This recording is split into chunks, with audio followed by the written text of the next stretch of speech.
everyone. How are you doing?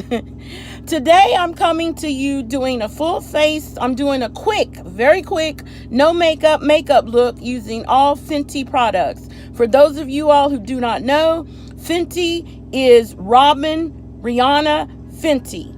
This is her very first ever makeup launch, and I have to admit, let me tell you, she knocked it out of the park. On her very first day, not her very first day, but her very first makeup launch, oh girl knocked it out of the park. She put those other makeup companies to shame. To shame. When I say to shame, companies like Maybelline and any other company, Coty, Almay, Physicians Formula, any other company you can name that's been around forever, she has CoverGirl, she put them out of the park. She knocked them, forget out of the park, out of the universe, out of the galaxy. Okay, and the reason I say that is because this is her very first makeup launch. On her very first makeup launch, she came out with 40, like a 40 ounce. Girl came out with 40 shades. I'm talking from white paper, snow white, fluorescent white, all the way to the deepest dark black. Okay, I'm talking like black, like my hair being that kind of black. Oh, girl knocked it out of the park. Okay, she have cool tones, although I have to admit now, disclaimer, let me tell you up front, most of her shades, they're for, first and foremost, if you have dry skin, I'm not really going to recommend this for dry skin, her foundation. Now, you can use the other products, but foundation, you can use any product. But right off the bat, her products, the foundation and the primer are for oily skin people, which that's the other reason I'm so thankful, because it's actually geared towards oily skin, okay, which is what I have. Dry skin, if you choose to use this product, her foundation, I recommend using a good moisturizer, and a good moisturizing primer before you apply the foundation.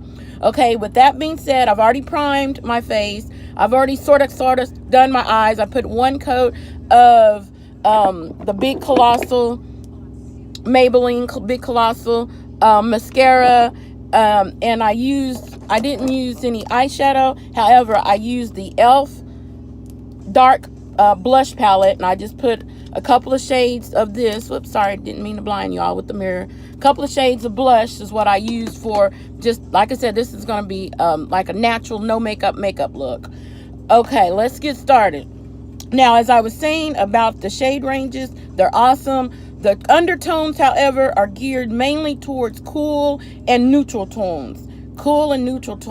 Warm tone, like myself, not so much, but that's all right, because I'm gonna let that slide. Because of the shade range, I can use blush and bronzer and all that other good jazz to warm it up. She has a few warm shades. Unfortunately, my real shade is not a warm, it's a cool, which no big deal, because they didn't have my shade. They were out. That's the other thing. Although she has all these shade ranges, if you're in the darker complexion, such as myself, your shade range, your exact shade is more than likely going to be sold out online and in Sephora. Her line is sold exclusively in Sephora and online. You cannot go to Ulta or anywhere else to purchase the Fenty cosmetic line. Okay, the other thing I need to tell you right off the bat about the foundation is that when you go into the store to get color matched, okay, after they match your color, your shade, get the next shade lighter. And the reason I say that is because it does oxidize. And unfortunately, when most foundations oxidize, they oxidize on the cool side. With this foundation, when it oxidizes, it gets darker. Okay, so that's why you want to, after they match your shade, let it sit for a minute. And they say, like with my perfect shade, it's supposed to be 430, but I would purchase 420. Okay, because that's the shade lighter. Now, when I purchased mine the first time, they did not have my shade, so I think this is 370. I had to get a 370, and I warmed it up and up and up and up to make it work. And then it was okay. It lasted everything. I just wanted to test it. I went back because they didn't have any dark shades, none, not even the black one. It was out. So I went back, and the next shade they had available, although this is a 480, it's not my shade either. But what I'm going to do, I'm going to mix these two shades together. I'll mix them and make my shade. Okay, I'll put, I'm using an old pan, an old pressed powder pan as my mixing pan. So I'll put about 2 or 3 pumps of the light, of the 370 in there. Shake it up, and I'll put like 1 or 2 pumps of the dark, the 480 in there. And I'll use this mixing brush to mix it. Okay. And when I apply it, it's going to look a little cool. It's going to look a little light. That's okay, because like I said, when you apply your foundation, it's real thin, which is, I was surprised, because I'm a full face person. I'm a full face gal. Full coverage person. I like full coverage. But with this, and most full coverage foundations are a little thicker than this. This is very light. As a matter of fact, when you apply it and then when you're wearing it, it does not even feel as though you're wearing foundation. Always start, when you apply foundation, start with the areas that you need the most coverage. Like with me, my area is down, as you see, around my jawline and chin line. That's where I need the most coverage, because I have hyperpigmentation. I do not use, well, I'm not gonna say I don't use, very rarely do I use concealer and color corrector. Ain't nobody got time for that. So that's another reason why I go full coverage, other than the fact that I have oily skin and I just don't have time to do all that, and don't feel like, and I'm not good at doing all that color correcting and blending and all that. Don't have time. I don't know if you were able to notice before I applied the foundation. Let's see, I might need to mix up a little bit more. Put another pump of the light, and let's do 1 more pump of dark, because I don't need much. Let's mix it up here. All right. Just dot it on. I'm using just a generic slant angled stippling brush to apply something dense. And I'm using this angle because it gets right underneath my eye line really well. And just dab. You don't want to wipe or swipe. You want to dab, stipple, what they call stippling. This should do it. And I'll go and blend it in. Make sure it's all blended, the hairline and everything.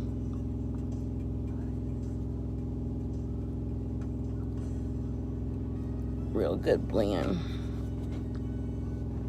And as you see, it looks a little light. I don't know if you can tell or not, but trust me, in about 30 minutes or so, it will darken and it will match my skin tone. Get my neck, because it will, like I said, it will darken. So I want it to match my neck.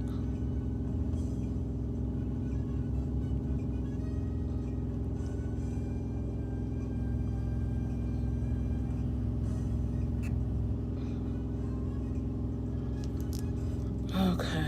And I know on camera this may look a little shiny or oily, but trust me, when I say in the mirror, when I look at it in the mirror, there's nothing shiny or oily about it. I guarantee you. It is matte. Although, and that's only because I'm sitting directly under the lights that it looks. Now, something else I will tell you about this foundation. It's very clingy. For it to be so thin, it's clingy. So if you have any hair, and yes, I know, ladies, we get hair, a little chinny chin, a little stash going on. Make sure you're clean shaven or waxed or whatever. However you get rid of your hair, make sure you've done it. Okay, now the next thing I'm going to do, I'm going to do a very, very minimum, because like I said, this, even though I mixed the color, it's still not, and after it darkens up, it's still not going to be correct. So I'm going to go through, do a real, very quick, I'm not going to do a full contour, carve out a nose, okay, put a little bit of this down here, and this, what I'm using is the contour stick. They're called matchsticks. Isn't that, look at this, you get 3 different color shade ranges. The one I just used is Espresso, and this one is more like a high highlighter. This is the like I call matte highlighter or contour highlighter. This is Suede. That shade is Suede. This one I can't read. This one, what is it? Anyway, Cinnamon. This is Cinnamon. Now Cinnamon is more like shimmery. I will not be using that today, but I just think it's cool how her product, they stick together. They're magnetized. See that? Isn't that cool? Okay. So I need a blending brush to blend that out. We don't want to walk around with lines on our nose. Just to add some color and shape, little shape. Blend that.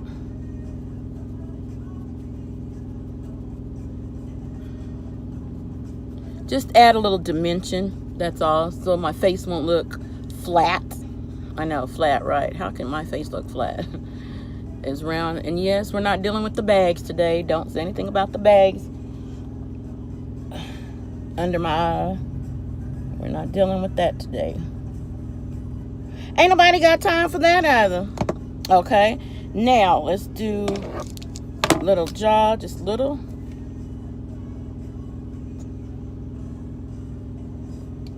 Little contour. I'm gonna take a damp. Whenever you're using sponges, make sure you use damp sponge. I'm gonna blend that out. I'm a brush person. About the only time I use sponges is when I'm blending a cream, or if I'm applying cream foundation, and some powders, like loose powders, I'll use. Some powders I'll use a sponge, but whenever you use a sponge, make sure you make sure it's a damp sponge. Just go around. And the other reason I like using brushes over sponges to apply foundation, because sponges soak up most of your product, and some of the products that I use are kind of expensive to be soaking up into the sponge to be washed down the drain when you wash your brushes. So it's like, okay.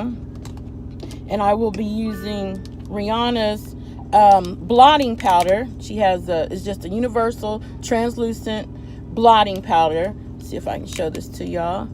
Yeah, I got a little color. It's a little dirty.